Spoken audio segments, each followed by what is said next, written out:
Hello, everyone watching and listening on YouTube or associated podcasts. I have the great privilege today of speaking once again to Dr. Bjorn Lomborg. We've talked several times on my podcast before. It's always good to talk to him. Dr. Lomborg researches the smartest ways to do good with his think tank, the Copenhagen Consensus. He's worked with hundreds of the world's top economists and 7 Nobel laureates to find and promote the most effective solutions to the world's greatest challenges, from disease and hunger to climate and education. For his work, Lomborg was named one of Time magazine's 100 most influential people of the world. He's a visiting fellow at Stanford University's Hoover Institution and a frequent commentator in print and broadcast media for outlets including the New York Times, Wall Street Journal, The Guardian, CNN, Fox, and the BBC. His monthly column is published in many languages by dozens of influential newspapers across all continents. He's also a best-selling author whose books include False Alarm: How Climate Change Panic Costs Us Trillions, Hurts the Poor, and Fails to Fix the Planet. The Skeptical Environmentalist: Cool It! How to Spend $75 billion to Make the World a Better Place, the Nobel Laureate's Guide to the Smartest Targets for the World, and Prioritizing Development, a cost-benefit analysis of the UN's Sustainable Development Goals. All right. Hello, Mr. Lomborg. Very nice to have the opportunity to speak with you again. I thought today we would start our discussion by talking about what young people are being told. And I want to lay out a few ideas for you, and we can delve into this and we'll move on from there. So I've just been reading Alex Epstein's book, Fossil Future. And in that book, he details out, first of all, his belief that in the foreseeable future, that not only will we have to use fossil fuels, but we should use them. And he explains why, I would say, on ethical and practical grounds. But he also says something that struck me as very interesting, which is that the view that's being put forward to young people of the role of human beings on the planet in relationship to the environment is essentially predicated on an implicit religious metaphor. And I want to lay out the metaphor, and I want to lay out why I think his claim that it's a religious metaphor is technically correct. So the story is something like this. The planet is fragile and virginal and continually pillaged. The pillaging forces are the patriarchy, essentially, the social structure. It's a masculine metaphor. The social structure is viewed as a force that's nothing but devouring and negative. And so you have nature, you have culture. Nature's all positive, culture's all negative. Then you have the individual, also part of the story. And the individual is basically characterized as some combination of predator and parasite. And so the reason that's a religious story, as far as I can tell, is this is complicated, but I'd like to be able to lay it out. When I wrote my book in 1999 called Maps of Meaning, it struck me that the basic cognitive and perceptual categories were something like chaos, order, and the process that mediates between them. I looked at a lot of mythological work, a lot of religious writing across multiple cultures, and tried to look at the correspondence between that and certain neuropsychological models that were being built, including models of hemispheric processing. So our hemispheres are set up in some real sense so that the right hemisphere processes novelty and chaos and possibility, and the left hemisphere imposes order. And the fact that the hemispheres have this structure indicates, because they're adapted to the natural world, let's say, indicates that the most fundamental way of perceiving the world is something like a place of possibility and chaos and potential on the one hand, and a place of habitable order and culture and predictability on the other. So you have those two domains, and then consciousness looks like it's the process that mediates between the two. And Epstein, now I learned in 1999 that these domains, chaos, order, and the process, were always represented metaphorically or symbolically. It's like an a priori axiom of cognitive function and perception itself. The chaotic domain, potential and so forth, tends to be represented with female symbols, feminine symbols, and the orderly domain tends to be represented with masculine symbols. And so you can see how this plays out in the modern world, because you have Mother Nature, who's virginal and fragile, being raped by the catastrophic patriarchy. And you can see those metaphors lurking underneath, right? There's the positive female, the negative male on the cultural front, and then you have to lay the individual on top of that. And the individual in that story, positive feminine, negative masculine, is also represented negatively. Now, that's a very compelling story because it does cover all the domains of existence. And there is a beautiful and plentiful and positive element of untrammeled nature, let's say, and there is a tyrannical and predatory aspect of culture, and the individual can be a destructive, parasitical, and predatory force, but that's only half the story, and that's the problem. And so the point I'm trying to make is that we can't structure our perceptions without using something like an a priori category system. And the a priori category system, whatever your a priori category system is, your religion. It functions in exactly the same way. And we have a religion now that's focused on nature worship, the derogation of culture, and the damnation of the individual. And that's the story that's being told to young people, right? The planet's fragile, culture is nothing but a destroying force, and individual effort is to be construed as predatory, say in the patriarchal sense, and parasitic in relationship to the natural world. So I'm wondering what you think about that. I think it's a great metaphor. So again, if we go along with this, and if we all have religion, I would tend to say that my religion is data. There's a famous statistician that say if you, without data, you're just another guy with an opinion, right? We have a lot of knowledge about the world, and the reality is that much of this is built on stories and metaphors and things that we've heard, and it's probably not very conducive to understanding what the world is actually like. And I totally agree with you that everybody, not really just young people, but especially perhaps young people, are told this is the end of times. This idea of should you really have children? Should you really put them into this world, this terrible world? The world is going to end in whatever the number is right now, but 8 years or 12 years or whatever. The feeling is that this is sort of end of times, and that's very much, as you point out, a sense of we have this beautiful world that we somehow, this natural world that we've somehow despoiled and made terrible in so many different ways. And I would argue that certainly if you look back in time, this very clearly is a very modern way of thinking about the world. 200-300 years ago, we were terrified of nature because we really worried about the wolves out there. We were terrified about nature in the sense that it would kill us in all kinds of ways. Just think about one of the things I'll talk about a little later, smallpox, a disease that we've eradicated in 1978. But even in the 20th century, it killed about 300 million people. So, it killed a couple of, somewhere up to 5 million people every year. This is a terrible disease, and it was not the only disease that you were struck with. This killed royalty and everybody else. Nature used to be terrible. What has happened is that we have actually found a way to live such that we can now say we like nature, we love nature, we want to set aside lots of nature. Remember, most of European nations, for instance, cut down most of their forest to build navies, to fight each other.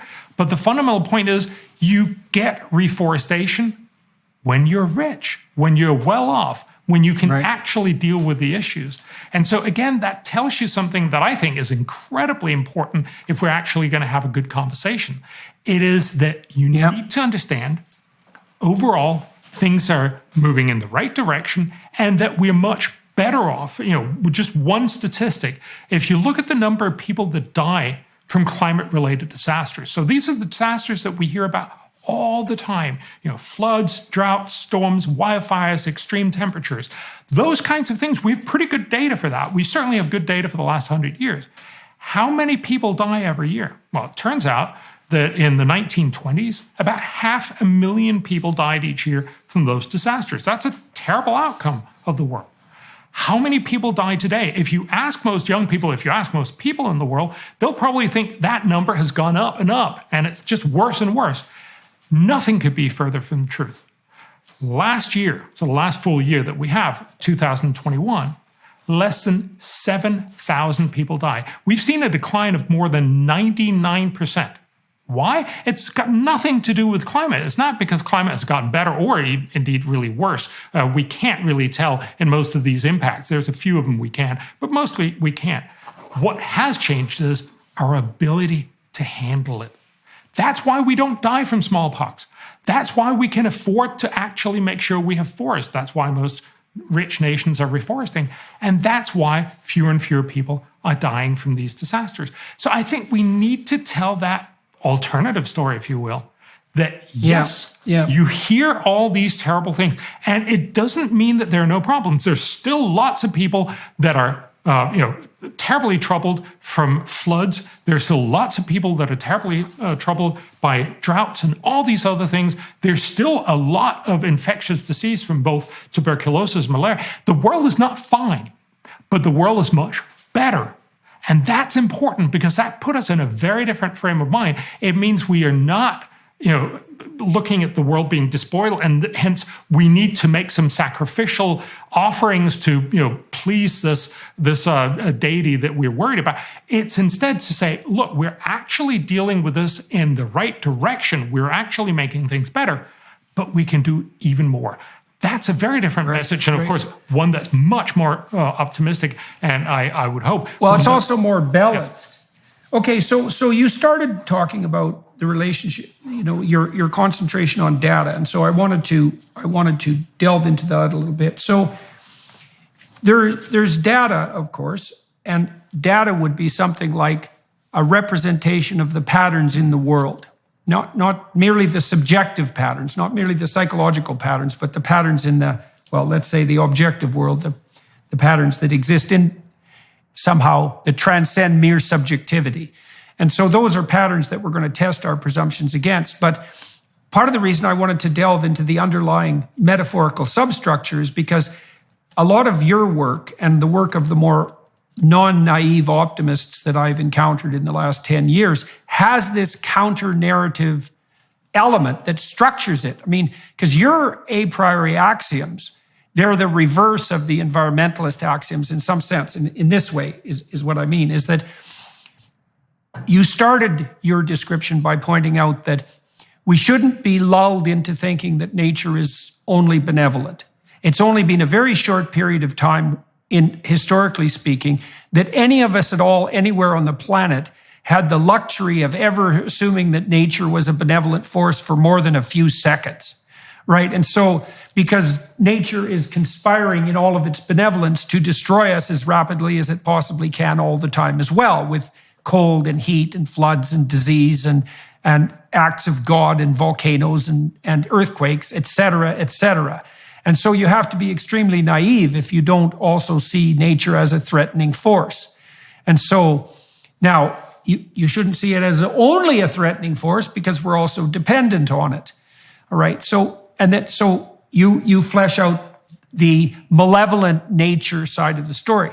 But then you also say, well, look, everyone who's listening, don't be so pessimistic about our culture, our Western culture, let's say, but the global culture even more broadly, because in many ways, we've been moving in the right direction. Things are a hell of a lot better by almost every metric you can imagine than they were 100 years ago. They're better by most metrics than they were 50 or 20 years ago. And not just a little bit better, a lot better. So then you can flesh out the positive side of the culture. And then on the individual side, you can say, well, there are people who are predatory and there are people who are parasitical, and everyone is subject to temptation and failure to hit the mark, let's say. But by and large, people are striving in the right direction. And you can view human beings as a positive force, even though there's some ambivalence about that. And so that fleshes out the story. You can also think about it as Rousseau versus Hobbes. And strangely enough, you come down more on the side of the Hobbesians, even though I don't think that's your temperamental proclivity. Because for Rousseau, right, the nature was all positive. We were turned into negative creatures because we were perverted by our socialization. And human beings, well, for Rousseau, human beings were innately good, assuming that they weren't warped and twisted by culture. But Hobbes had the alternative viewpoint. Hobbes said, well, the state of nature is chaos and war, and we need a strong socializing force in order to integrate and organize us so that peace can obtain. And I've thought for a long time that a comprehensive worldview melds Rousseau and Hobbes. It's the same comprehensive religious idea in some sense, is you need a representation of nature that's positive and negative. You need a representation of culture that's positive and negative, and a representation of the individual that's positive and negative. And we've offered a crippled religious view to young people. It's also got this apocalyptic end, right? This apocalyptic undertone, which is not only is nature virginal and fragile and culture rapacious and predatory and the individual corrupt, but this is a bloody emergency and the apocalypse is upon us. Like if it isn't tomorrow, it's 10 years from now. All of that's religious force, I would say, operating at the metaphorical and mythological level. And a lot of what you've been doing, and I want to get at the foundations of this, a lot of what you've been doing is saying, well, look, let's just hold on the apocalyptic vision side. It isn't obvious that the bloody catastrophe is upon us now in any manner that would make incautious emergency action anything other than destructive. There's no reason to assume that as a social force, we're only predatory and parasitical, and we could give ourselves some credit for striving in the right direction and also being able to master this. Because one of the things that I really liked about your work and about many of the people who are working in the optimistic front, this is mostly economists do this, is the idea that, well, we don't have an apocalyptic challenge on our hands, but we have some challenges, but we're the sort of creatures that can actually master those challenges if we don't panic and do something too stupid. We'll be right back with Bjorn Lomborg in just a moment. But first, there's no better way to study Scripture and develop a dedicated prayer life than with Hallow. Hallow is the #1 Christian prayer app in the US and the #1 Catholic app in the world. It's filled with studies, meditations, and reflections, including the #1 Christian podcast, The Bible in a Year. Download Hallow today and try their Advent Pray 25 challenge, a 25-day journey through Bible stories from both the Old and New Testament leading up to the birth of Jesus. These meditations are led by cast members from the largest Christian streaming series in history, The Chosen. Advent Pray 25 will help grow your understanding of mankind and develop a disciplined prayer habit during a season when our discipline is put to the test. Download Hallow for 3 months completely free at hallow.com/Jordan. That's hallow.com/Jordan. Give yourself the gift of peace, calm, and discipline this Christmas. Go to hallow.com/Jordan today.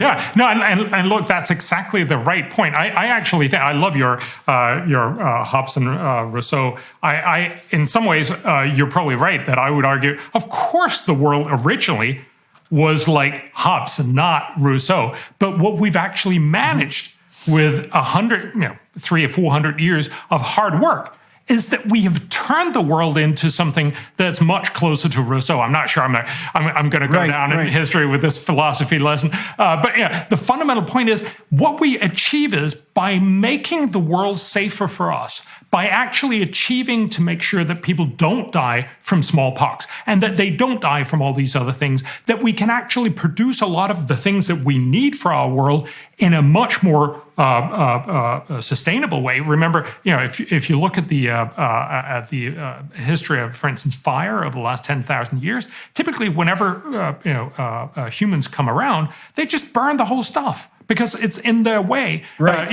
If you're Indian, we have lots of evidence to show that Indians just burned large tracts of land because it brings out the animals. It makes them defenseless, and you can kill them and you eat them. It makes a lot of sense. But that's really destroying nature. What we're doing now, of course, is to a very large extent that we grow very efficient food so that in rich countries, at least in countries that have sufficient resources to actually care about other things than just surviving, they set aside more and more nature. That's why, just in Denmark, where I am right now, we used to have about a third of the country covered in forest. Then we cut about all of it down. So we're down to about 2%. Now we're back up to 14%. Why? Because we're rich. We actually and we plant forest so that we have places to take our kids out and watch it. And so again, the point here is, it's not just optimism, it's actually realism to recognize that you're only going to fix the problem by looking at the data, finding out what are the challenges, fix many of these challenges, and realizing you can't fix everything, or at least not everything at once. So you fix the most important challenges that takes the least resources to get the most impact. So, fundamentally, and again, this is what the economists love to say, the ones that have the biggest bang for the buck. But in reality, it's much more about making sure that if you can only do some things, sometimes you do the smartest stuff first. And that's what's brought us to here. And that's why we should stop saying it's the end of the world, but still recognize that there are plenty of troubles around. And again, also, just let's remember, we're sitting in two developed countries where we're very well off, where we're not worried about, neither smallpox because we've eradicated that, but we're not worried about tuberculosis either. We're not worried about not having enough food. We're not worried malaria. About all these different things that most people in this world, so, by far over 4 billion, so probably more like 6.5 billion of the 8 billion we are on the planet, are worried about every day. And that's why I'm also really frustrated with this way that we're very often so focused on saying, for instance, on climate change, which is a real problem.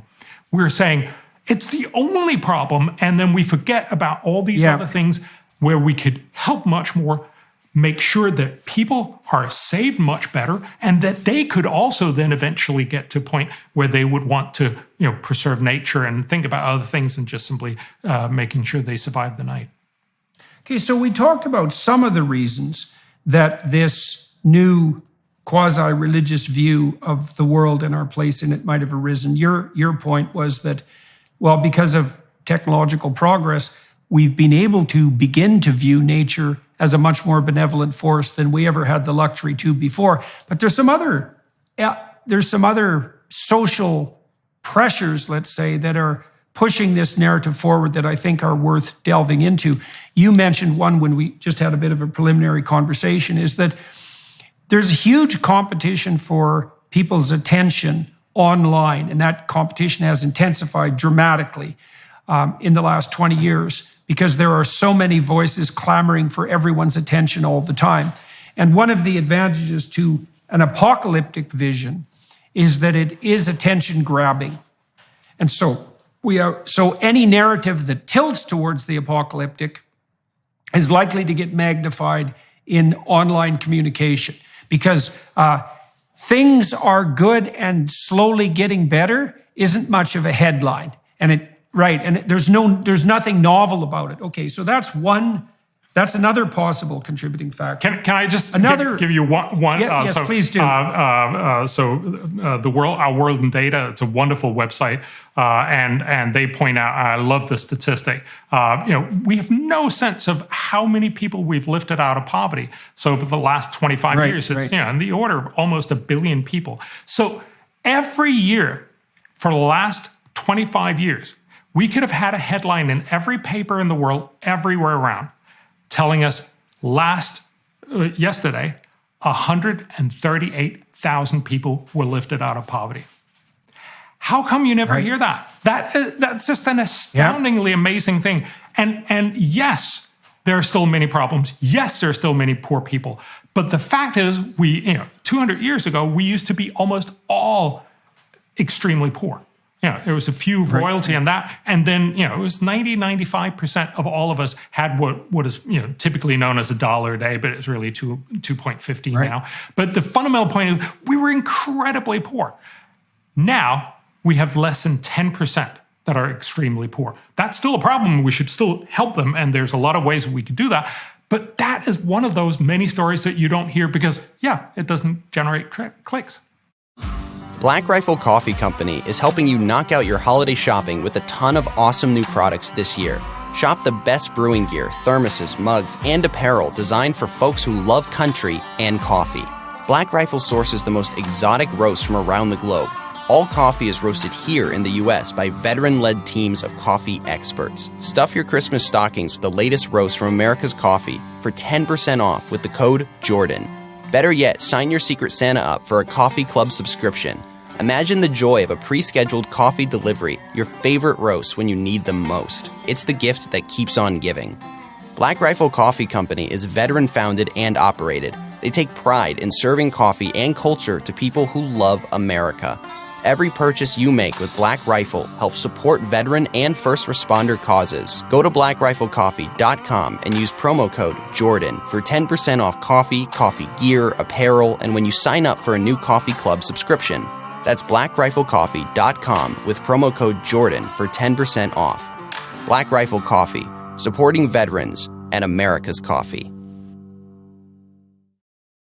Yeah, well, part of it, and it's a deep psychological problem too, is that we are structured psychologically so that the negative has more impact than the positive does.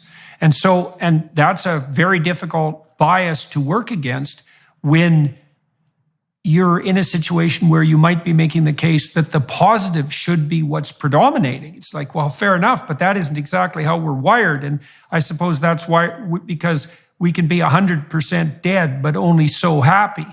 And so it's conservative in some sense, and I don't mean politically, to be a little more hyper alert to the negative than to the positive. But that's a tough thing to fight against when the negative can grab attention, especially when it's blown up to apocalyptic proportions. Okay, so there's a couple of other things I wanted to delve into there too. So there's this psychologist, Jean Piaget, and Piaget is very interested in ethical development and cognitive development. He developed a stage theory of human cognitive and moral development across time. And the last stage in his sequence of cognitive/ethical transformations was the messianic stage. And not everyone hits that, but more philosophically sophisticated young people pass through something approximating a messianic stage. And it occurs somewhere between the ages of 16 and 21, which, by the way, is the right stage of life to bring young men into the military if you're going to do it effectively.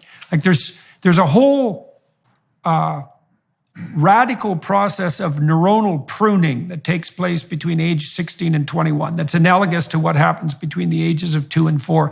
It's almost as if at that point you die into your adult configuration, right? So because you're pared down to what is only going to work for your environment. Okay, so now one of the psychological consequences of that is that when young people are in this stage of development and they're looking for how to separate themselves from their parents and to maybe even move beyond the narrow confines of their immediate friendship group, they're trying to catalyze their identity with a broader social mission.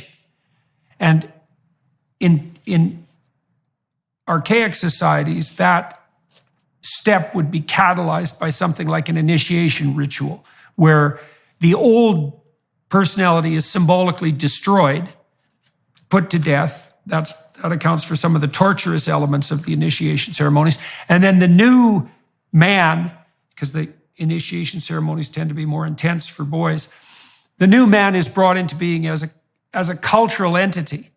And then he's aligned with the mission and purpose, let's say, of the tribal unit. It's something like that. Well, right now, I think the radical leftists on the environmental side have been very good at capitalizing on those urges, because what they offer to young people is this, but it's pathological in some real sense, because it's a shortcut to to messianic moral virtue. So the idea would be, well, there is an apocalypse. We need to save the virginal planet. So there's a bit of a St. George thing going on there to protect the virgin, let's say. And the way to do this is to become something approximating an activist who's dead set against the evil patriarchy and the predatory and parasitical individual. And you can understand why that's attractive, because it does offer young people a grand vision. They're now protectors of the planet. They're participating in something that's beyond themselves. But the problem with it is that it's an invitation to a very one-side story, and it's got this terribly destructive anti-human element. And so well, I'm curious about what you think about that. I think it's a very good metaphor for how the world in many ways have come to work. I think you're absolutely right. It's a very sort of stimulating and very easy message to fall into. The world is terrible, but here's how we can help.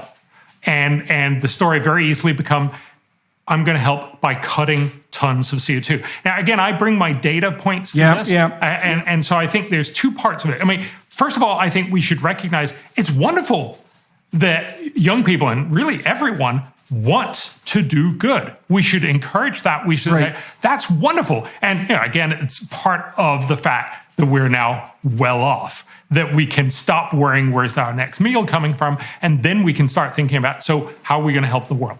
But the reality is that when we're being told this, it's the end of the world, and hence this is the only thing that matters, we're very likely to make very poor decisions. I mean, if it was true, if there was a meteor hurtling towards Earth, the only thing that mattered, and it was going to, sort of wipe out the whole world. The only thing that matters was to get this, the space shuttle, or the Starship or whatever, up there and deflect it. That's what we should be focused on.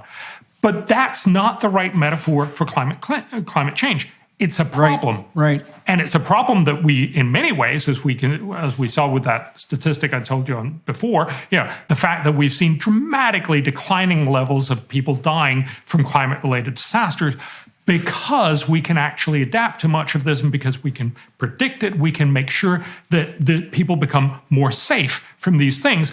It's not the end of the world. It is a problem, and saying this is the only problem makes us very likely to make really poor decisions, because we only focus on this and forget all the other. Let me just, one other thing. So I think there's 2 points to it. One is that thinking it's the end of the world and thinking this is the only problem make you forget all the other problems. But also when you look at then, what are the solutions that are typically offered? They're terribly inefficient. So they will typically involve something along the lines of saying, I'm going to forego driving my car, which will at best have virtually no impact. It's not that, please do it if it makes you feel good, and especially if it works into your plans, but it's not how you solve the world. And, people will talk about going vegetarian. Again, great thing. I'm vegetarian, but it's not going to save the world. You need to get a sense of proportion. Most of the things that people talk about are small fractions of what it'll actually take. And what they're really suggesting, and what everybody's now talking about, is this net zero idea that we need to cut all carbon emissions from all economies by 2050. This would be enormously costly and also terribly, terribly fatal for many countries, especially the poorer countries, who basically keep alive by having lots and lots of access to fossil fuels. One way of just seeing that is right now, half the world's population survive on nitrogen that comes from fertilizer, that comes from natural gas. We have no way of knowing how we could possibly get enough nitrogen to feed most of the world if we went to net zero. We saw a small example of that. It was a very badly performed example in Sri Lanka, but still it's worthwhile to point out. You cannot actually feed most of the people on the planet if you want to go organic and go net zero right now. And that tells you a story, because as Norman Borlaug loved to point out, one of the Nobel laureates that actually helped save 1 billion people or so, he said, I look around the world and I don't see 4 billion people willing to give up their lives, right? So there's no 4 billion volunteers to say, all right, I'm not going to be here.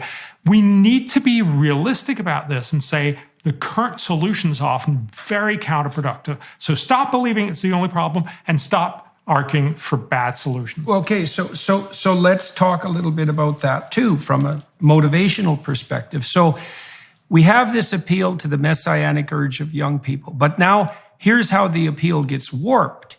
Because it is the case that each young person should take their place as a responsible, productive, and generous member of the broader social order.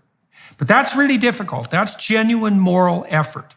And that would require growing the hell up, being willing to make sacrifices, including the future in your deliberations so you're not impulsively hedonistic, serving other people, starting a family, starting a business, like all these things that you have to do in the micro world that require real effort.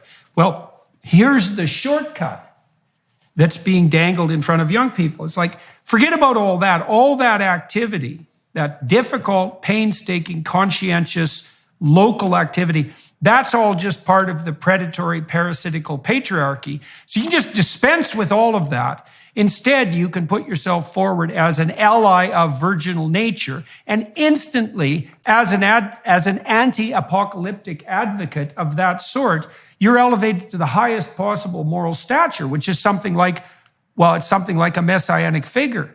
I'm saving the planet. It's like, well, I don't think you are. I don't think you're doing any of the work necessary to save the planet. I mean, one of the things I really liked about your work when I came across it, and that's probably, it's got to be 15 years ago or more now, was that you had done the detailed, data-driven work that was necessary to differentiate the landscape of problems. So first of all, you'd admit to the complexity of the problems that were in front of us. You weren't falling prey to the idea that there was only one problem, there was one solution, and you were the person merely by advocating for that solution who was now God, Emperor of the world. There was none of that in your work. And I think part of the reason it's had a hard time getting traction to some degree is that you're insisting to people that they actually pay some attention to the complexity of the challenges that confront us, right? And the problem with that is that runs contrary to this narcissistically attractive meta-narrative, which is, no, you can just oppose the patriarchy and everything that goes along with it, all that responsibility, which maybe you don't want to shoulder anyway, and you can instantly become morally superior by being a climate change activist. And some of that's attractive to the messianic drive in young people, but also some of that's attractive to just straight, bloody, what would you say, hyper-simplified narcissism. Because people, one of the dark motivations of people is to obtain unearned moral virtue, because we need reputation. And if you can put yourself, that's why we worship allies now. You know, if you can put yourself forward as an ally of the noble cause, then all of a sudden you have as much moral stature as anybody can hope to gain. But you haven't done any of the real work.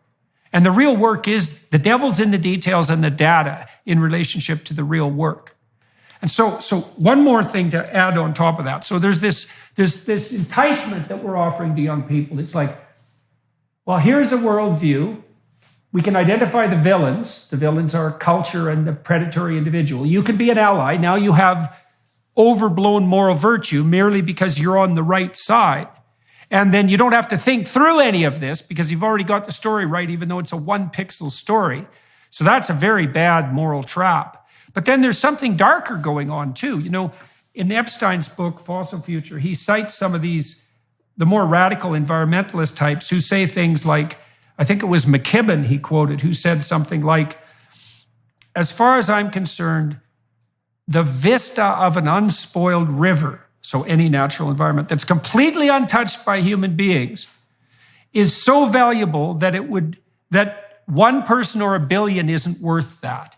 It's something very close to that. And so there's a malevolent anti-humanism that's at the bottom of this too, which is also, it's part of this metaphor. It's part of the idea that intrinsically, human beings are something like a cancer on the face of the planet or a virus or a biological force that's gone wrong, a Malthusian nightmare, and that only that which is completely unsullied by human beings, untouched by human hands, is intrinsically valuable. And you can put that forward as a moral claim and say that you're on the side of nature. But the flip side of that is, like if there's too many people on the planet there, mate, which of them do you think should go?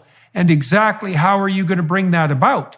And so that's the dark side of this like apocalyptic environmentalist utopian narrative, is that human beings are categorized as evil in and of themselves, and all human activity as evil. And one of the things that we've discussed is that not only is that a pathological viewpoint and extremely dangerous, but interestingly enough, it's probably also counterproductive from the hypothetical perspective of the environmentalist utopians. Because if the goal is to produce a greener, more biodiverse planet, let's say, then it seems to me, this is something we can discuss, that the evidence suggests very strongly that if you make people richer, we can talk about what that means, if you make people richer in a benevolent manner, or at least you get the hell out of their way, then they start caring about the environment in a distributed manner, and you get a positive relationship between the remediation of absolute poverty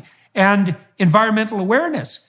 So not only does this narrative not solve the climate problem and destroy the economy, it actually makes the climate problem a lot worse. And we're seeing that play out in Europe right now.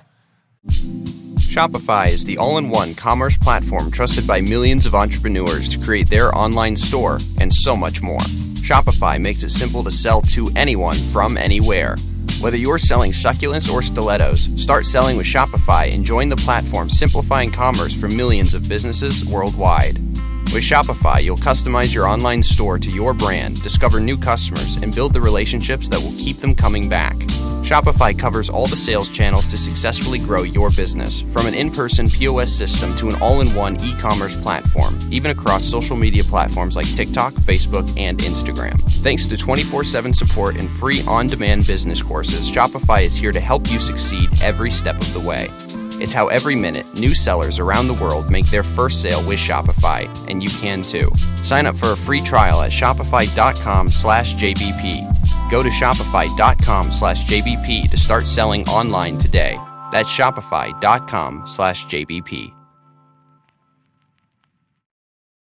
I think there's a number of things to unpack here. So I think you're absolutely right that we have very good evidence to saying if people are better off, they're much more likely to be environmentally concerned. Environment problems are poverty problems. That's really what that is. When you're poor, yes, you just cut down forest in order to feed your kids. You'll basically litter around everything because honestly, you have other things on your mind right now. Whereas once you're well off and most of your future is secure, you can care a lot more about the environment. And I also think, yes, you're absolutely right. There's a lot of people who seemingly get a lot of sort of instant credit by just throwing paintings of whatever, painting at whatever famous painting they're in a museum with, or just get some sort of glue themselves to highways or whatever.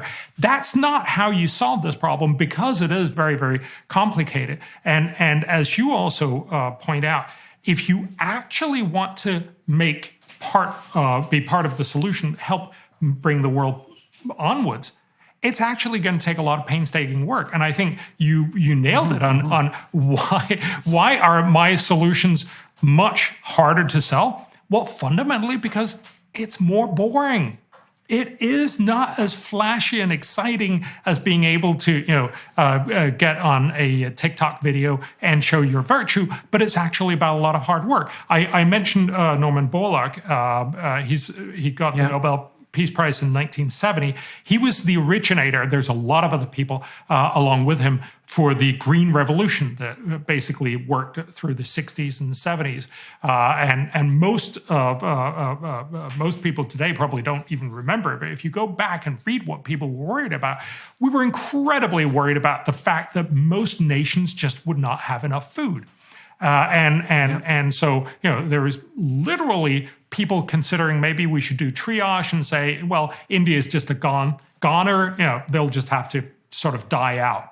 And what Norman Borlaug said was, we actually have the technology to make much more food on every hectare, every acre of land.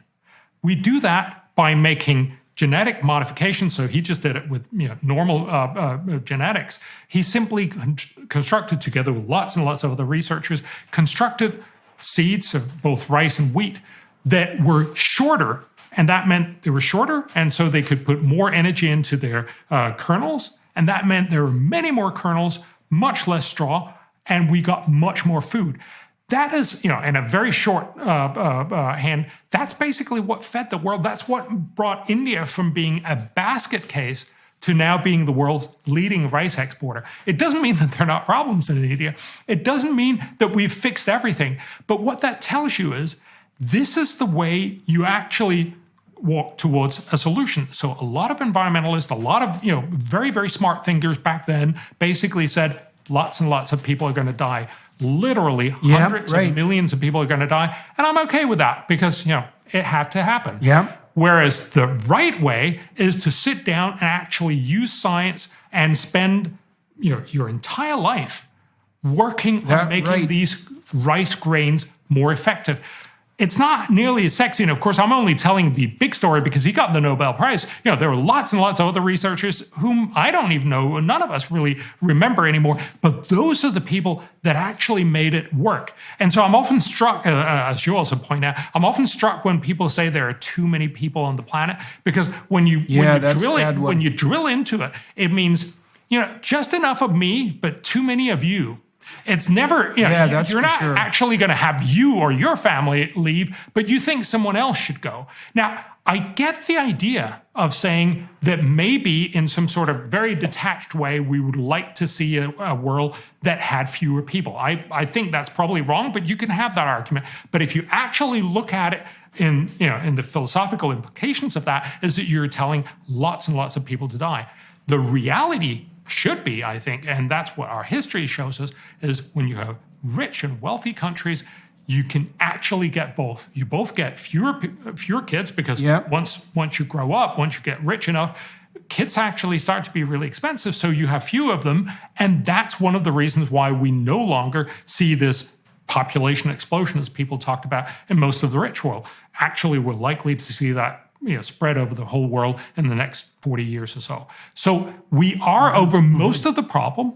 And what we have managed to do is we can now grow food much more effectively, and we should be moving towards growing it even more effectively, so that we can have all the people well-fed on less and less land, so there's more space for nature. We're doing that in the rich world. We can also do that in the poor. The thing that's interesting here, or one of the things that's interesting, you talked about Norman Borlaug and about the sexiness of say, your vision. And the thing is, when I started to delve into the research on the economy and environment front, I actually found the work that you were doing, so to speak, highly sexy, because I thought, oh my God, here's a better story.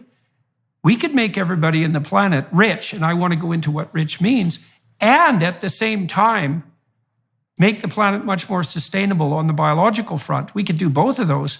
Why isn't that just way better than the Malthusian zero-sum game? Let's delve into those issues a little bit. So we're offering young people a cheap way out of their privilege-induced guilt. So now they have this Rousseauian landscape set in front of them. They're pretty secure. They're pretty comfortable. They're not going to die of malaria or smallpox. They have enough to eat. They have educational opportunity. But now they're scrounging around trying to figure out what to do with their life, because they need to justify their miserable existences to themselves. They need something meaningful.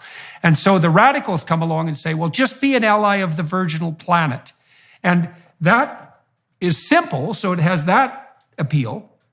But it's also simple in an underhanded way, because it isn't the message, look, why don't you be like Norman Borlaug and develop something like a noble vision, which is, well, maybe we don't have to starve 4 billion people to death. Maybe we can feed them.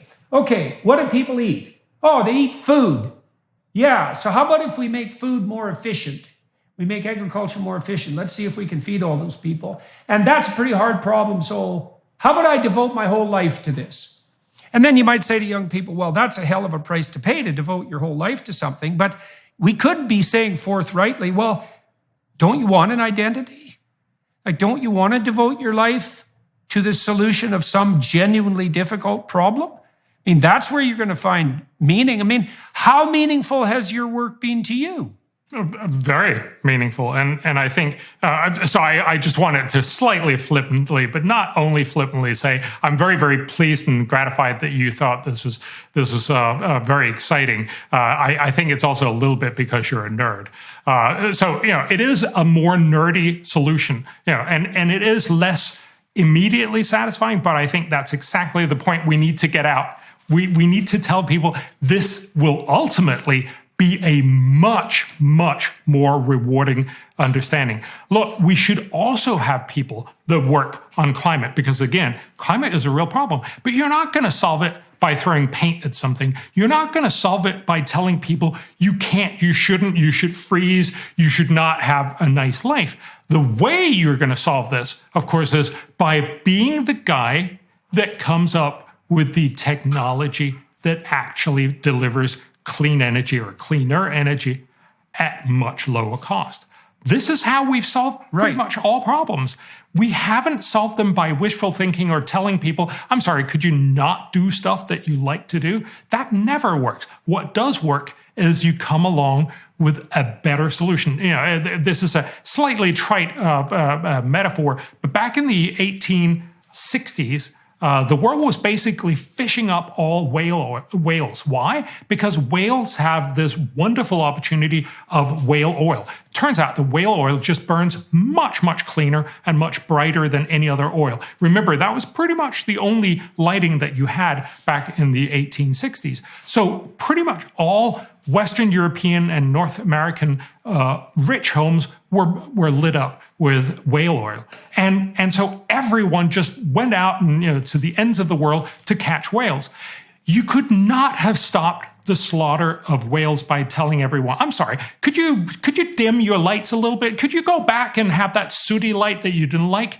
That's not going to work. What did work was, ironically, that we found oil in Pennsylvania, right? That we actually found ground oil, the oil that we just used today, mineral oil, and you could substitute that for whale oil. Turned out it was much cheaper, it burned better, and it was much easier to get hold of. And so we pretty much stopped hunting whales after that. There are still some because they also give meat. But the fundamental point is technology solves this problem, not good intentions. Right. Well, so that means that we can thank the fossil fuel industry for saving the whales.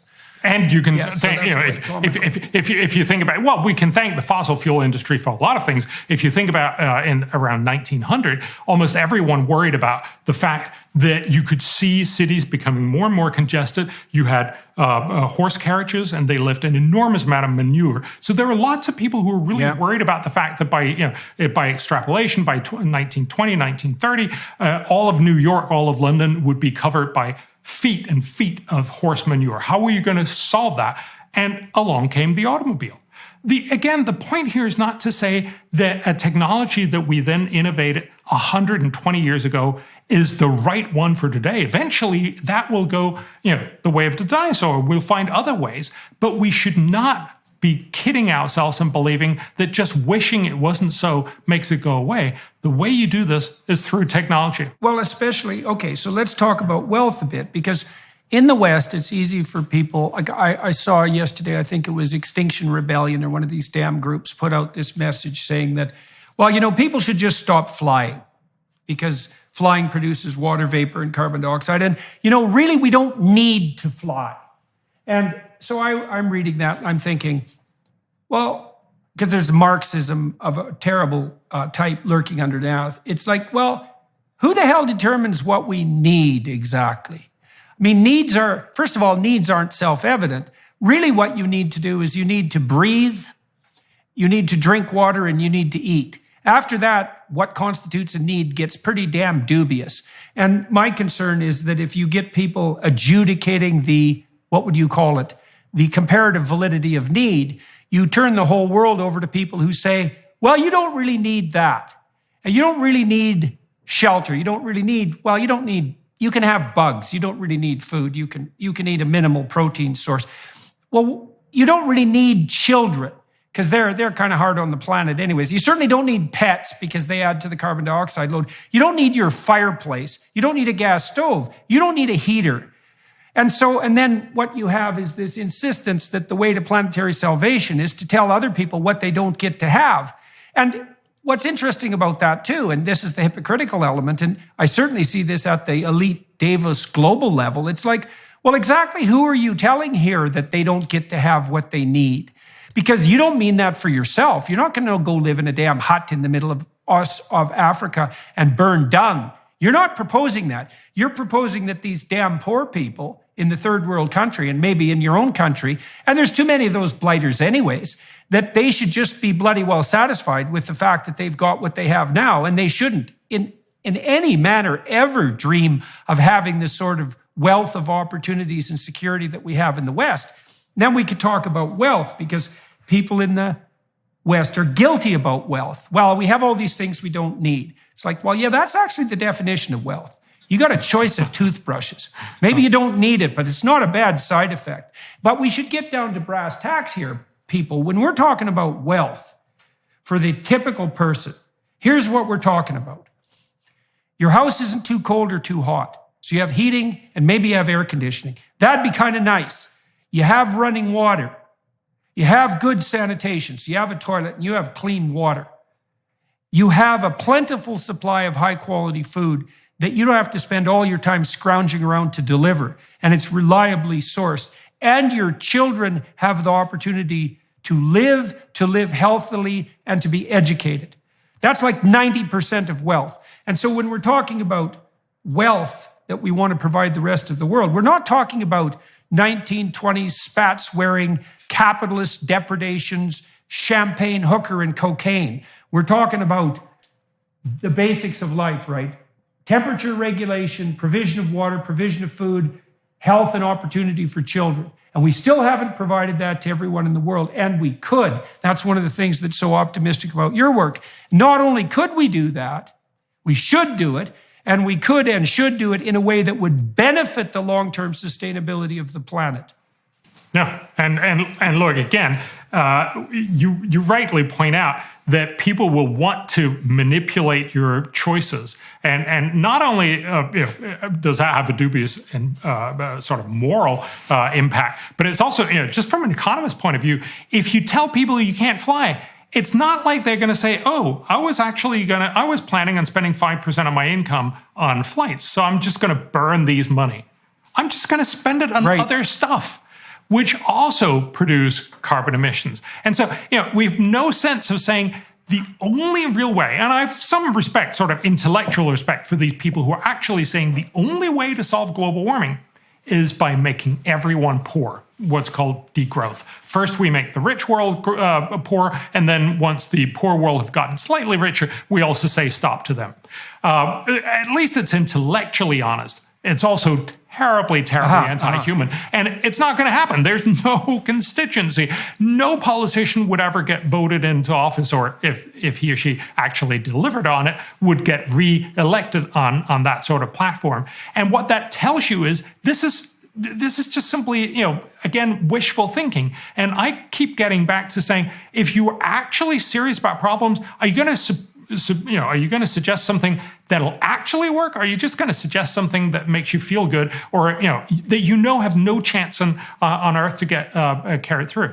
Again, there is an argument, and I think there's a legitimate argument for putting a carbon tax on things. That's a simple way that we make regulation that says there's a global bad here, we tax it, and then you put that global bad into your considerations. But that's how you solve it efficiently. And of course, the reality of that is that in any realistic formulation of this, people will fly slightly less.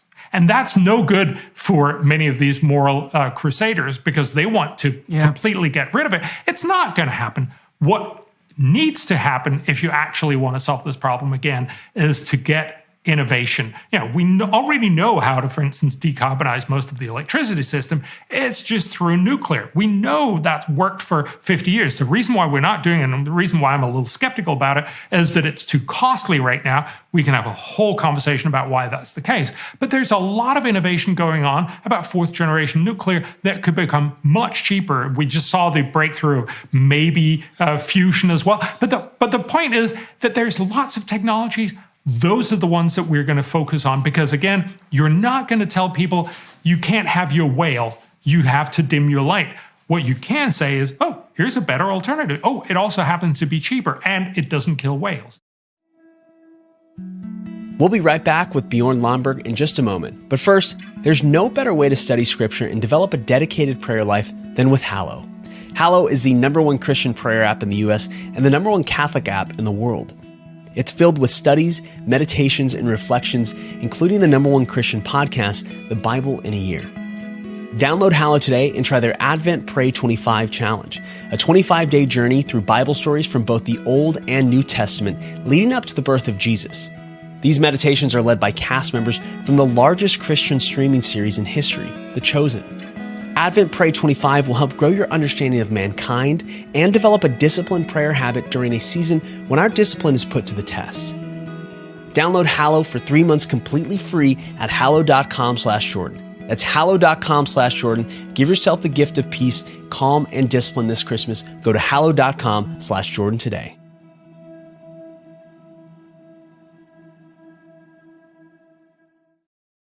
No, and the degrowth model is predicated on the idea that, well, let's lay out the ideas, that really there are too many people on the planet, and the people who are there now, especially the rich ones, are consuming far too many resources per capita. And so the only way forward to a sustainable planet is through degrowth. Okay, so let's take that apart. First of all, who's going to impose that degrowth?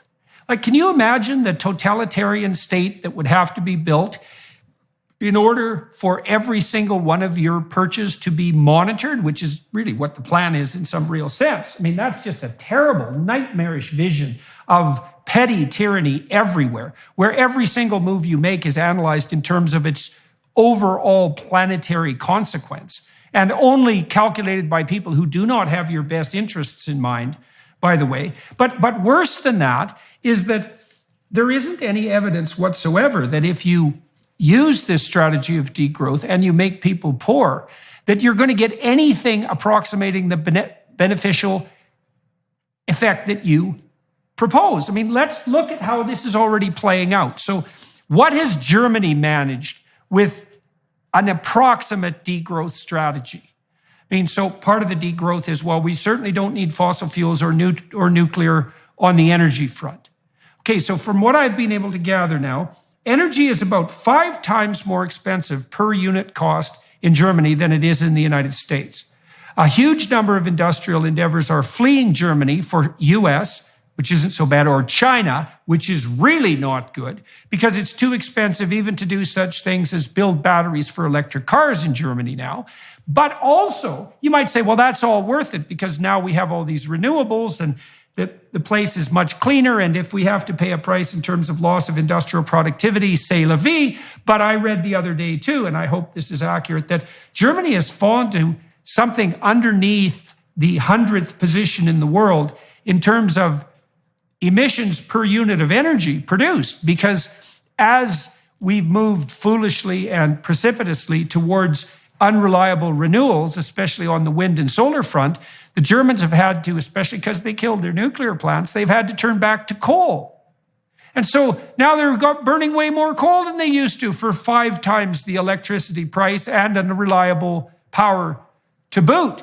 And so this degrowth philosophy, which violates the presuppositions of economic motivation, let's say on a psychological and economic front, is not only going to demolish the industrial structure, make the poor much poorer and more desperate, but it's going to bring about worsening of the conditions for environmental sustainability, and very, very rapidly. Now, we're also seeing in Europe, and you can comment on this a bit, is that because we're now in an energy crisis, a foolish energy crisis, that people are starting to deforest Europe and they're starting to burn peat in Ireland again because they have to heat their damn homes. So even by the standards of the environmentalists themselves, perverse though those standards may be, the degrowth philosophy is completely unsustainable politically and psychologically. Because you're just not going to tell people, you can let grandma freeze in the dark. Yeah, I think you're absolutely right that it's not going to happen. People are just not going to allow that, and they won't accept that sort of tyranny as you're talking about. You would need much, much more than anyone would be willing to offer up. Just to give you one sense of it, for the average American, some estimates indicate that going net zero would actually cost you in the order of $12,000 per person per year by 2050. That's just impossible to imagine that anyone would ever accept. And also, I think we need to separate. There's been this tendency in almost all conversation to totally muddle climate and environment. Now, environment is a lot of other things, and it's, for instance, air pollution and all these other things that are fairly, local to you. So degrowth would actually solve climate change because we would stop producing. It wouldn't solve a lot of the other environmental problems because now we would start, burning everything else and we would be terribly poor and, life would be horrible in so many other ways. I think fundamentally we just need to get back to realizing that when you're saying, and, these protesters will glue themselves to the roads and say, we don't want you to use any fossil fuels. But of course, when they come back in their lives, they're crucially dependent mostly on lots and lots of energy produced by fossil fuels. And they would probably, most of them, not be willing to give that up. And if they're not even willing to do that, of course they're not going to get anyone else to do that just by gluing themselves on highways. What they're going to do is if they could come up with a new innovation that was cleaner than anything else, if they, instead of gluing themselves to the road, would actually take up university, go and figure out, and it need not be a solution to climate change, but one of those solutions, but one that was actually effective, then of course they would have done real good in the world. And so again, I think that's the sort of purpose of our whole conversation, to say, stop believing this is the end of the world, because it's not. But also stop believing that the solution to the end of the world is to glue yourself or to just be gloomy or tell everyone we should just stop with everything. The solution is smart technologies. The solution to the end of the world is not to become a frightened tyrant that says, oh my God, the sky is falling. I need all the power now. I need to make these centralized decisions. These centralized decisions are going to affect every single element of your life and your children's life, assuming you get to have children at all. And that's going to bring us towards a more benevolent planet. It's like none of that's true. There's not an apocalypse. You don't get to be a frightened tyrant. We don't need centralized top-down control of absolutely everything we do. And even if we did have all of that, what we would get wouldn't be the positive outcome that everyone who's on that side is touting. What we'd get is the same kind of centralized planning disasters that we've seen play out time and time again over the last 100 years all over the world. This is every single way you cut this is a bad set of solutions. Now, I want to steel man it a little bit. So, the idea that there are too many people on the planet is actually predicated on, you might say data, which is one of the weird things about data, is that if you take a petri dish that's full of a nutritive medium and you put a mold on it, the mold will grow until it eats all the available nutrients and then it will all die. And so that's a kind of limits to growth model. But the world in that model is a encapsulated petri dish, and the biological agents are mindless single-celled organisms. So you might say, well, that's not a great metaphor for human beings, because first of all, human beings aren't mold or viruses or cancers. We're a very strange breed of creature because we can think and we can react and we can modify the environment and we can modify ourselves. And so it isn't obvious at all. People say, follow the science. The science is Malthusian. We're all, microorganisms in a petri dish or rats in a colony. We're going to overpopulate till we devour everything. It's like, I don't think so.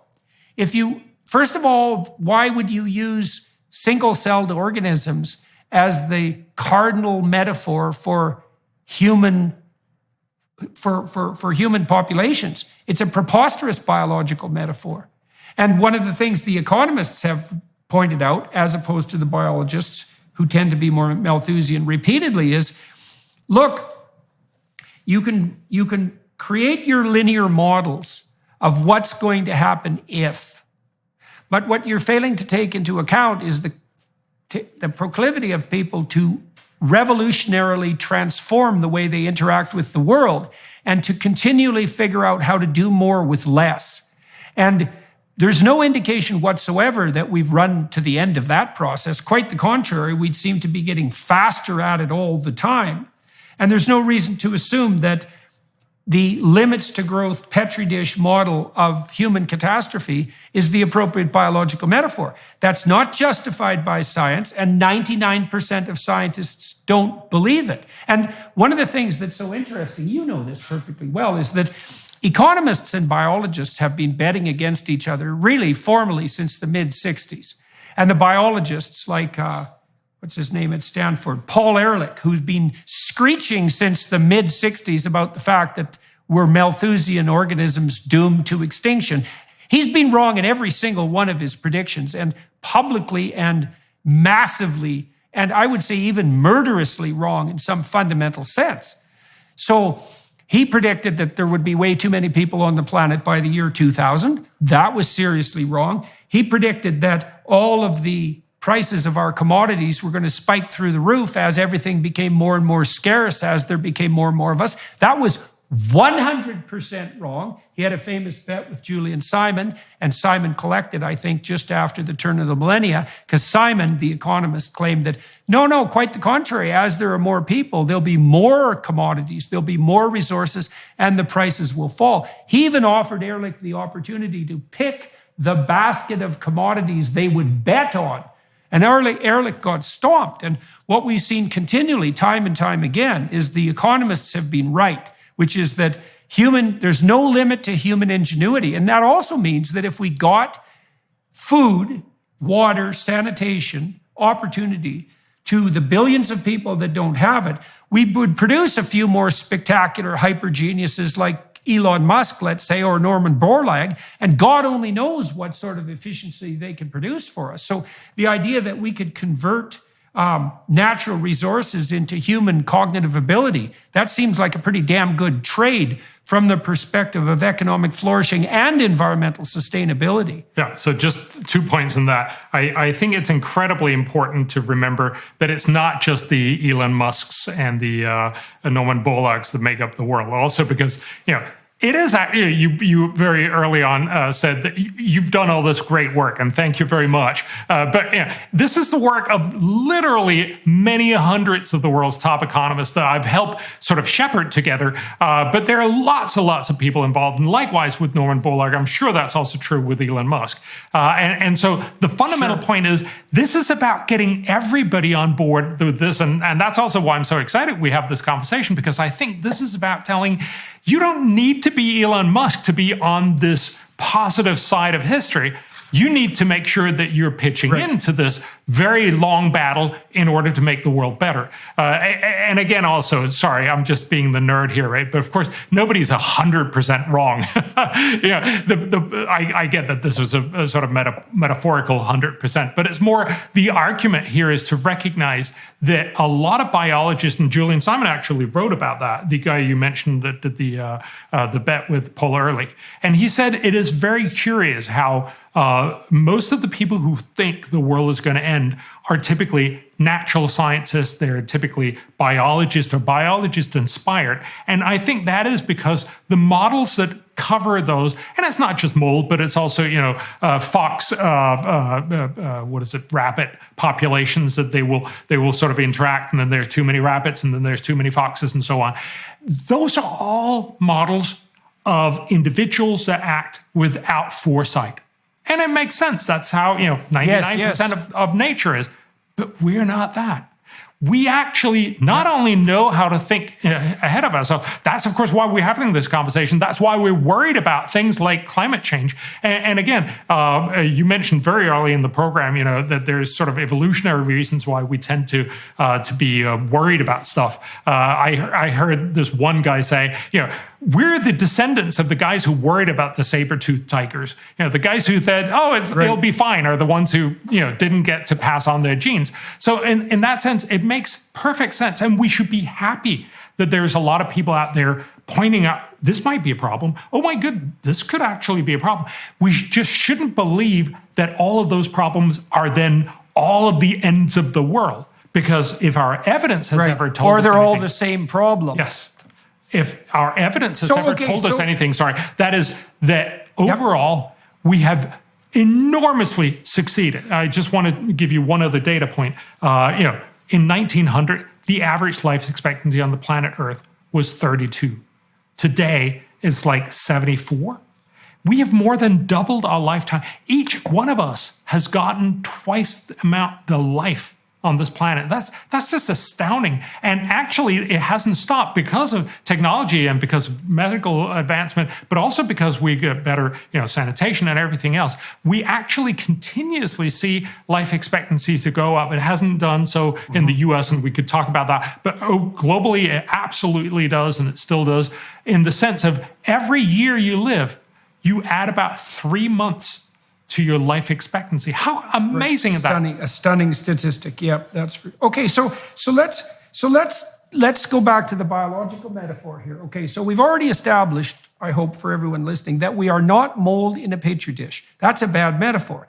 So now you said, well, maybe we're foxes and rabbits, and there is this nature red in tooth and claw that's going to modulate our population by necessity, and that's sort of the biological argument, that even though we're not mold, let's say, we're more like foxes or rabbits, and we're going to multiply until the predators take us out or something like that. But I would say, here's why biologically that's not true.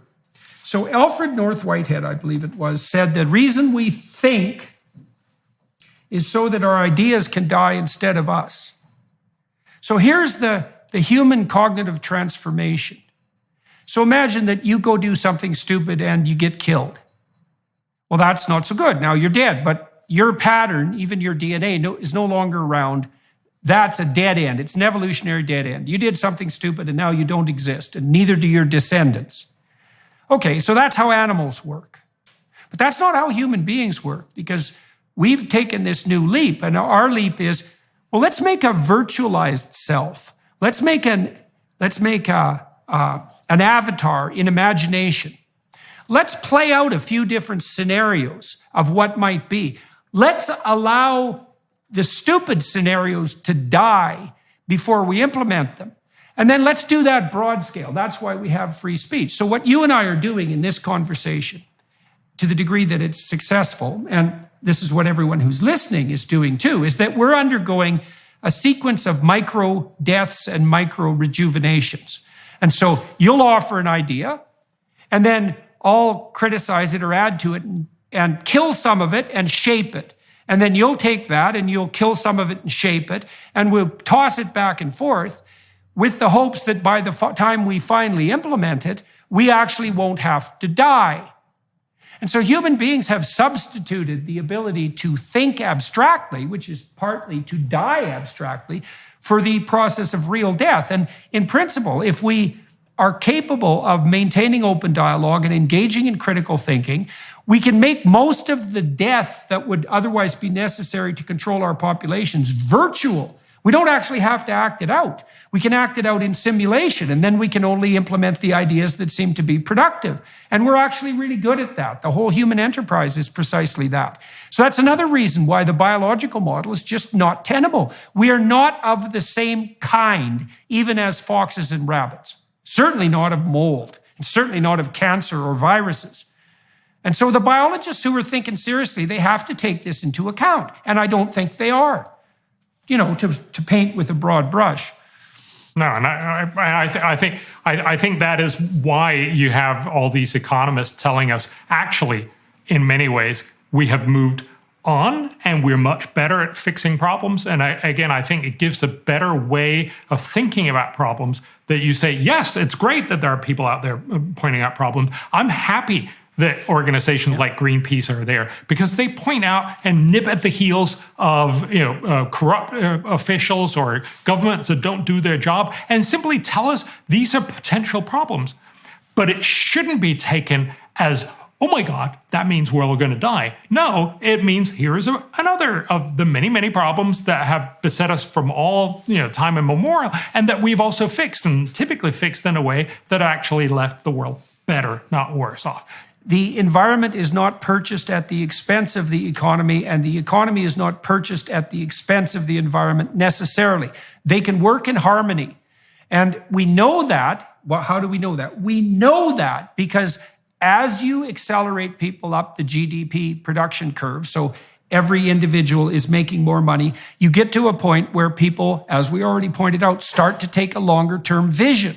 And that vision includes environmental maintenance. So let's say we want a vision for the planet on the environmental sustainability side. So how do we do that? Well, why don't we produce as many people as we possibly can who are as concerned as they can be that their relatively local environment, the one they can actually control, is as green, productive, and sustainable as possible. We want billions of people working on this, not just a few. Well, how do we get billions of people working on it? Well, we help them with cheap energy and the provision of plentiful food. We help them provide security for their family and opportunity for their children. And then we enable them to take a longer-term view. And they'll automatically start attending to the sorts of concerns that hypothetically predominate among the environmentalists. And the data that's going to happen is very clear. Yeah. So clear. So just to take a step back, the economists typically call this the inverse Kuznets curve.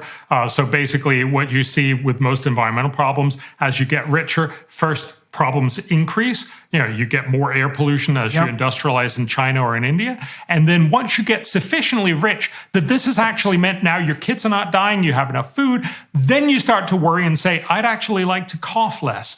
And so you get the other side of this. So there is a sort of intermediate disconnect. So once you start getting people out of poverty, they actually get more pollution. Now, if you lived in that situation, you would undoubtedly make the same decision. You would say, I'd like to have more food and more opportunity for my kids, and then I'll cough a little bit.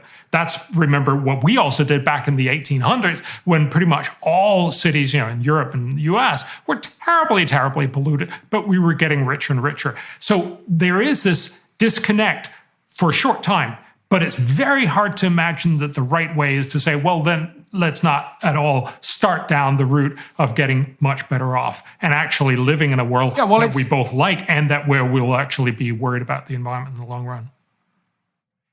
Well, it's not like the developing countries are going to go along with this anyways. They're just going to tell us colonials to go take a flying leap, which is exactly what they should do. And because basically what we're telling them is, well, we got pretty rich and we're pretty happy to fly in our private jets to Davos and think about the globalist utopia. But we don't think you guys should have any of that. And, the faster you get at being poor, the better. And there's just absolutely no likelihood at all that places like India and China are going to do anything but lift a middle finger to us when we do that, and rightly so.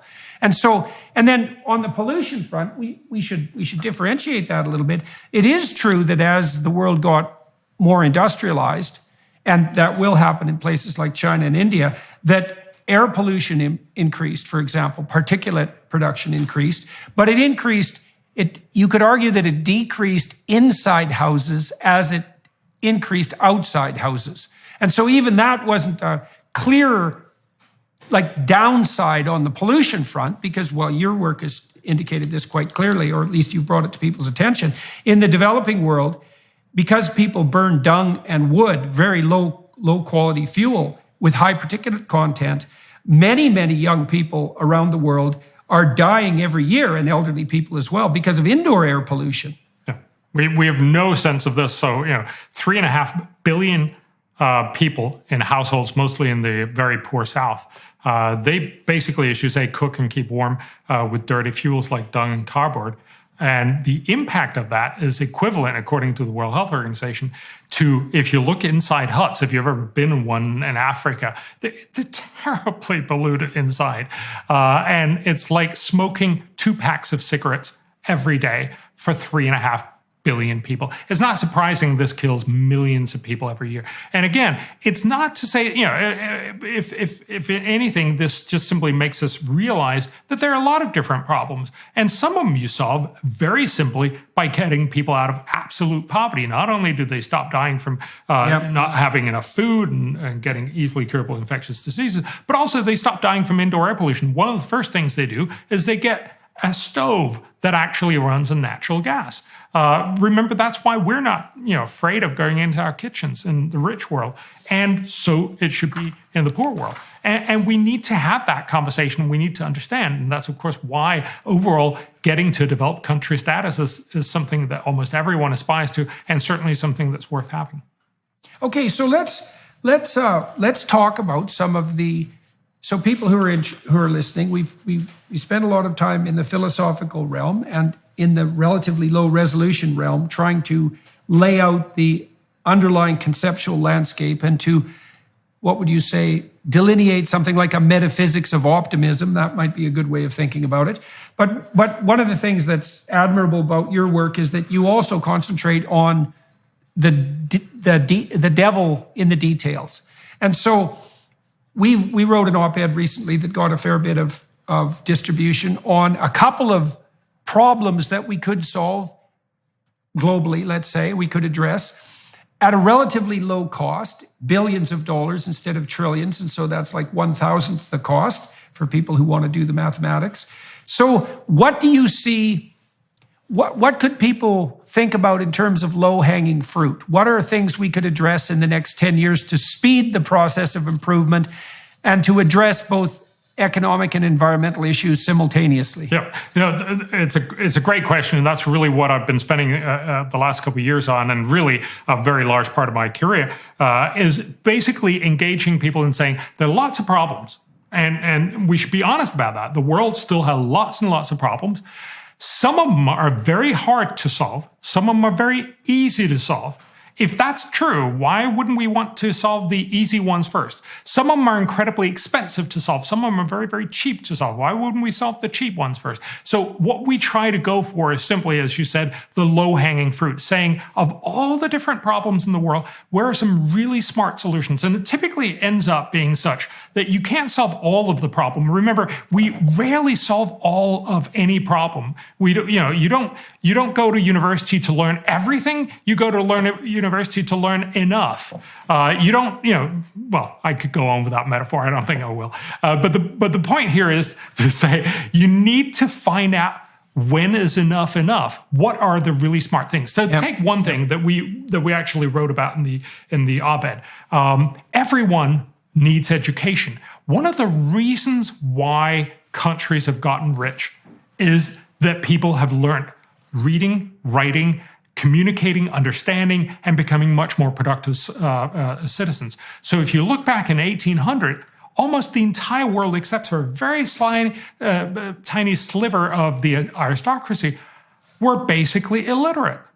We are now in a world where more than 90% are at least technically literate. We've moved an enormous amount of way, and that's why a lot of rich countries are rich. That's why we're well off. That's why we have the human flourishing that we have. So this is incredibly important to understand. We believe that almost half of the difference between being poor and being rich is whether you have an educated population. Now, nobody disagrees. Yes, we should all have educated people, but the truth is, it's really, really hard. We know that in rich countries because we have that conversation constantly. How do we make our schools better? But it's much, much clearer in the rest of the world. So we look a lot on what the World Bank calls the low income and lower middle income countries. So that's about half the world's population. It's 4 billion out of the 8 billion we're on the planet. So you could say it's the poor half of the world. In that part of the world, when you do studies, you probably heard about the PISA studies. We try to find out how good are students around the world to do different things. So there's similar kind of studies done across pretty much all of the world. It turns out, and this is terrible, so there's 650 million kids in school. So kids and adolescents in school in the lower 4 billion of the world, so in the low and low middle income countries. Of these kids, 80% cannot read and do math in any reasonable way. And let me just give you an example of what that means. It's not, rocket science. It's, for instance, you let them read a statement like this. VJ has a red hat, a blue shirt, and yellow socks. What color is the hat? 80% of the kids can't answer this when they're 10 years old. Likewise, a 10-year-old's math question would be, we have 6 pieces of cheese. What is the way to divide this to 2 people so each get the same amount? And again, about 80% can't. The right answer is 3, by the way. But this is really depressing. And the truth is, we don't know how to fix this. We know a lot of ways that don't work. So, for instance, in Indonesia in 2001, the parliament decided they spend about 10% of public expenditure on education. So a lot of money on education, but they decided we're going to do more. So they decided we're going to put in the Constitution that we need to spend 20% on education. That's potentially a great thing. You really want to help the country. So what they did was they built a lot of new schools. They got many more teachers. So they went up from 2.7 to 3.8 million teachers. They now have one of the lowest class sizes in the world. They have great teachers. They have lots of teachers, and they're really well paid. Unfortunately, you couldn't tell the difference in the outcome on students. They were still just as bad. And of course, what that tells you is, so there's this wonderful study, it was called Double for Nothing. We basically, in Indonesia, paid twice as much and got nothing out of it. That's the worst kind of way to try to help the world. Now, a lot of people will make these arguments. We need to pay teachers more. It turns out that if you pay teachers more, they become really, really happy, which is not surprising, but it doesn't actually increase learning by students.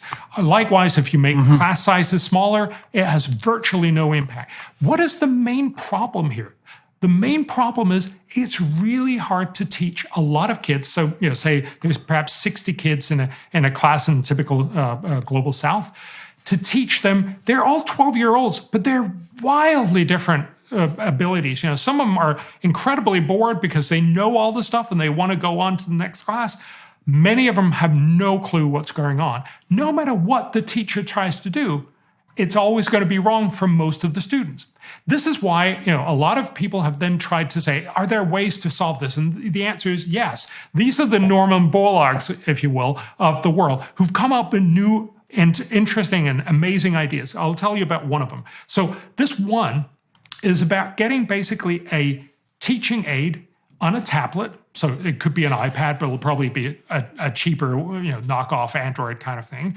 And then it teaches you at your level.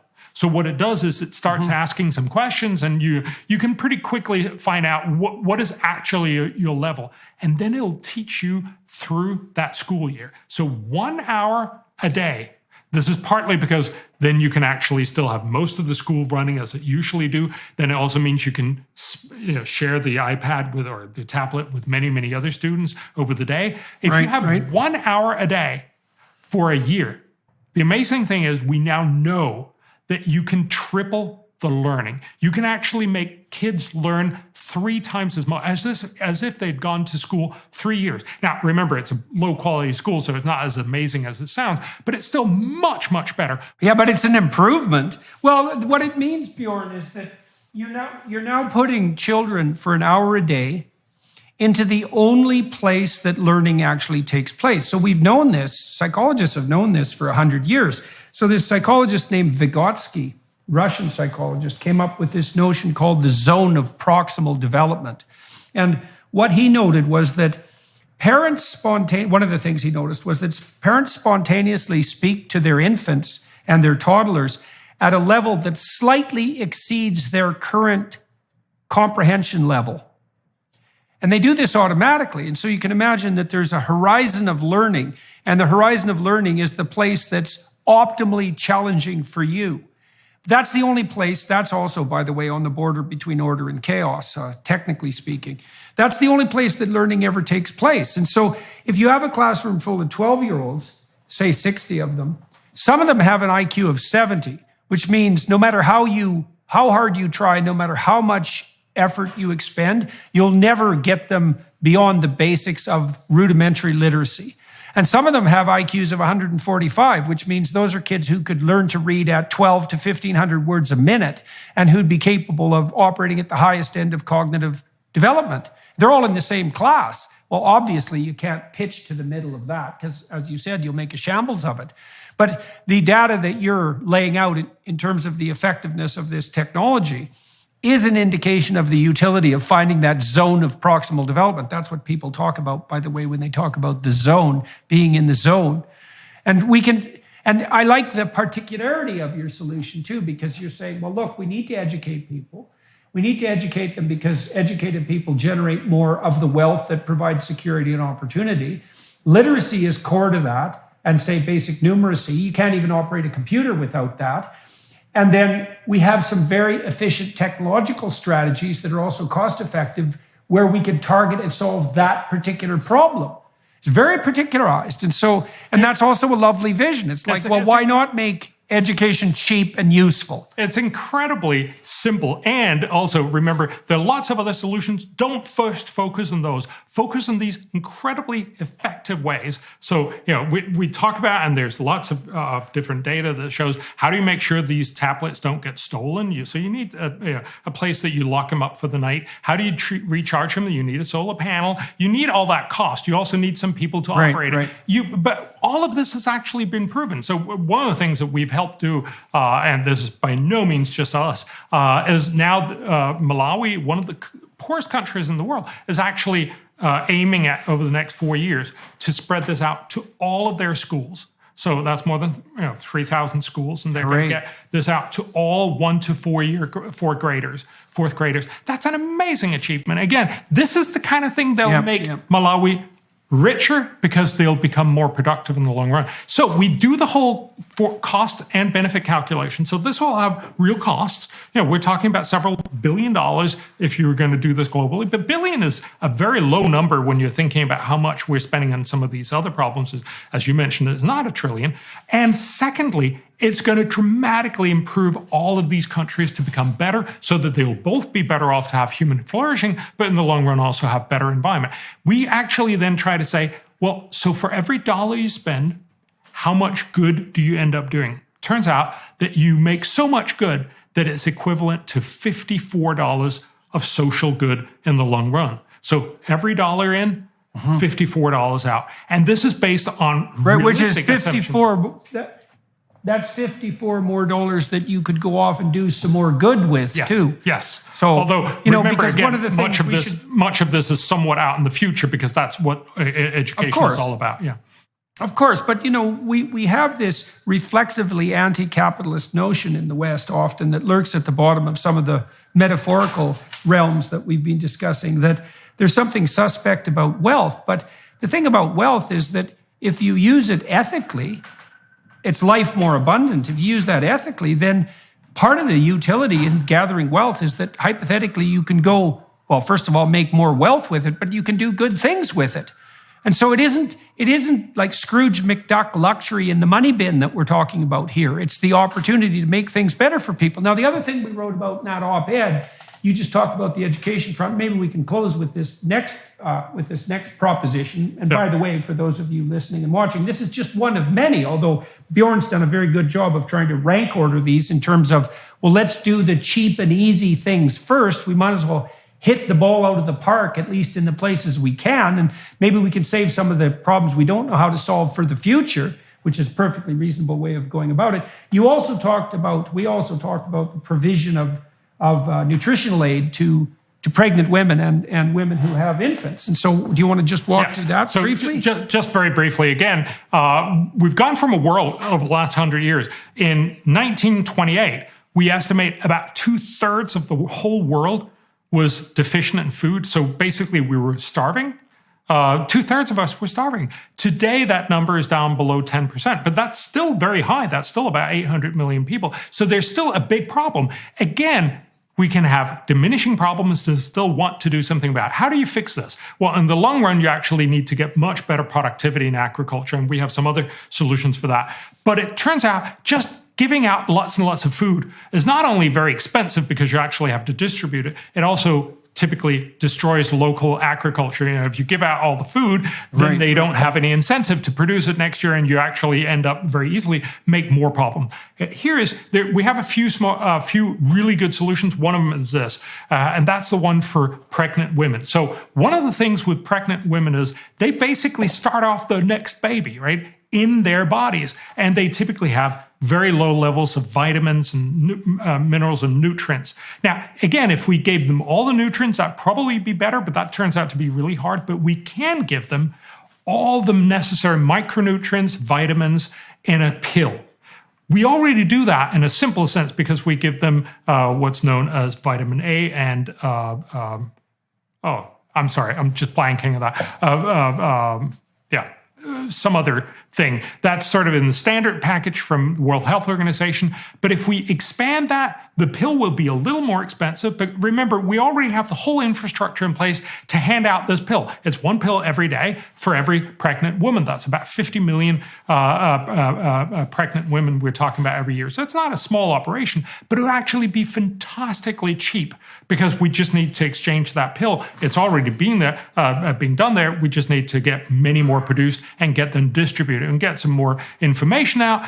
And if you do that, it means that the child will be born with a better possibility of developing its own mind.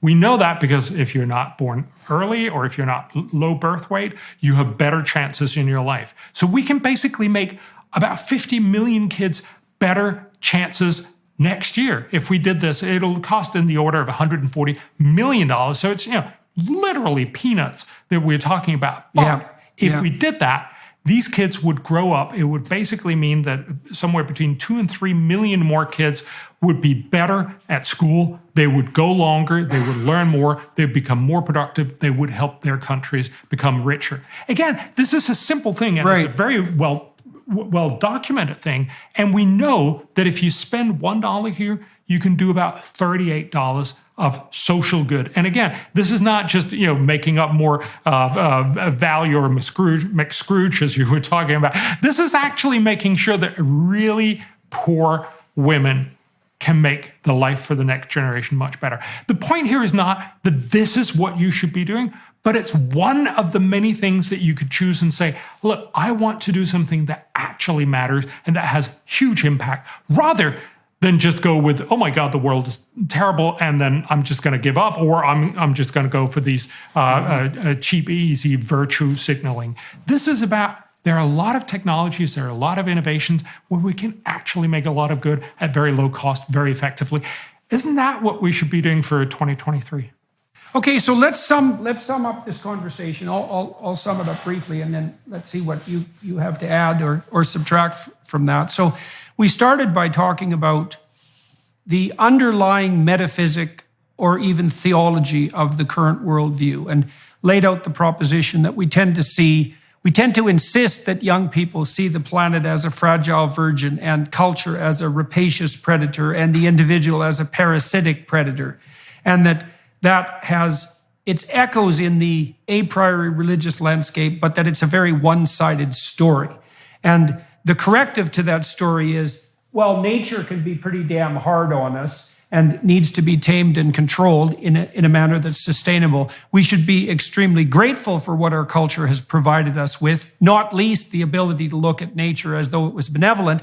And we shouldn't be so damn hard on individual people, because for all their flaws, they can be Norman Borlaug, for example, or the people who worked along with them, who are genuinely contributing not only to a much more productive and generous economy, but also doing that in a manner that's beneficial on the environmental front. And so we need to balance our viewpoint, and we need to stop terrifying young people into apocalyptic nightmares by insisting that the world is going to collapse and that all the power should be given to like terrified, centralized tyrants.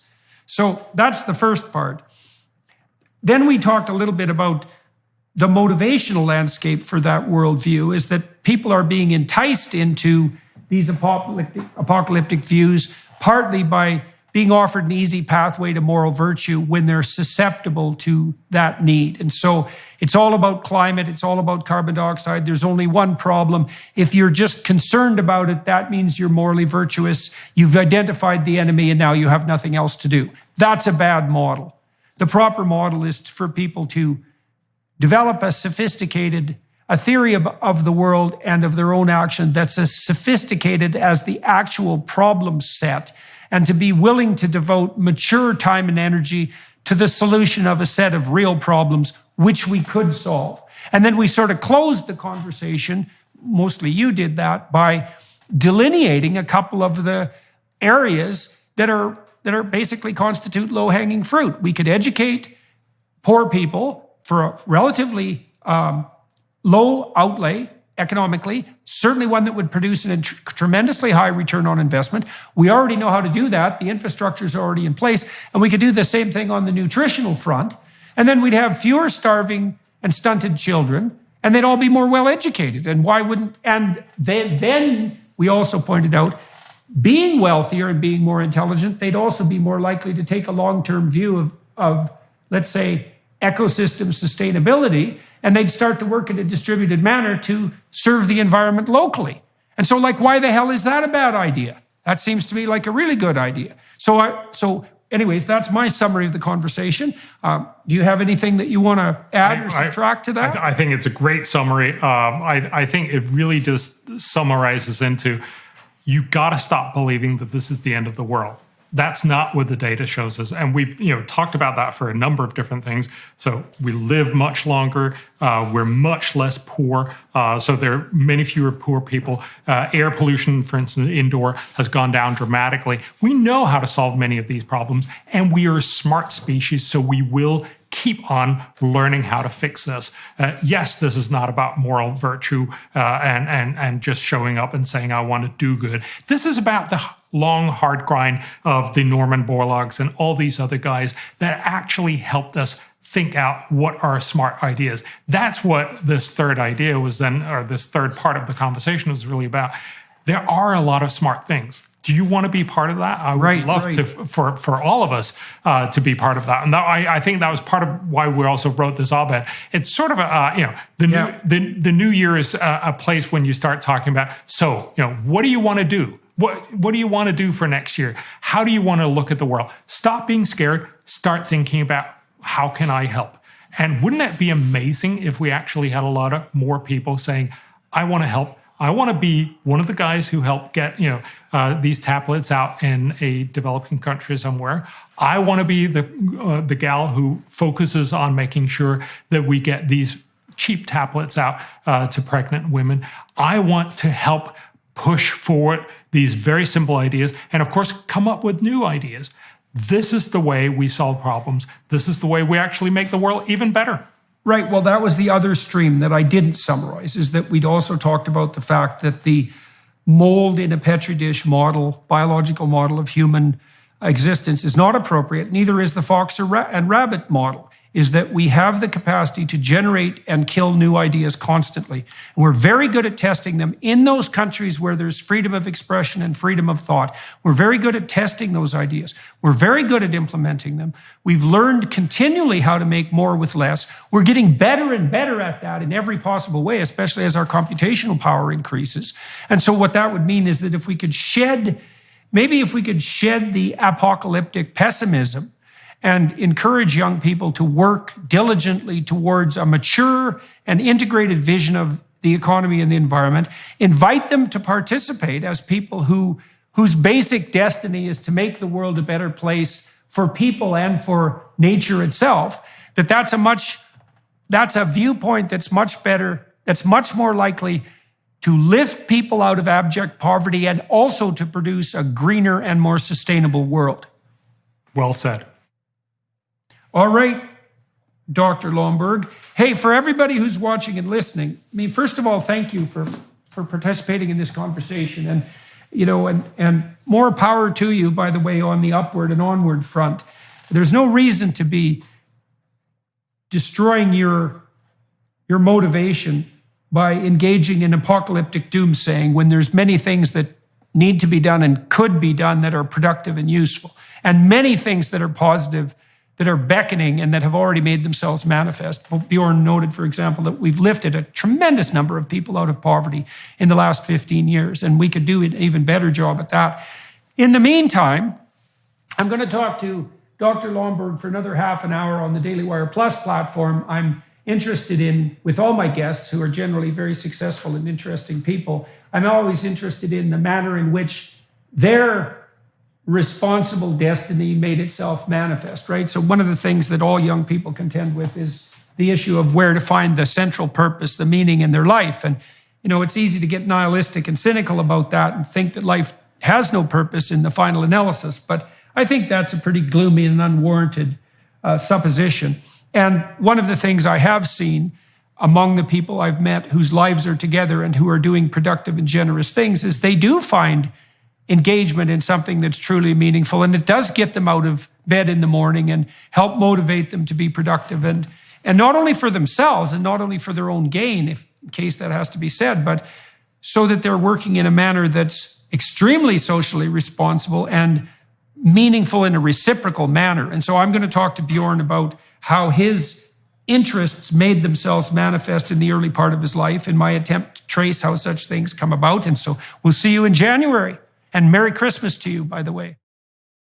Hello, everyone. I would encourage you to continue listening to my conversation with my guest on dailywireplus.com.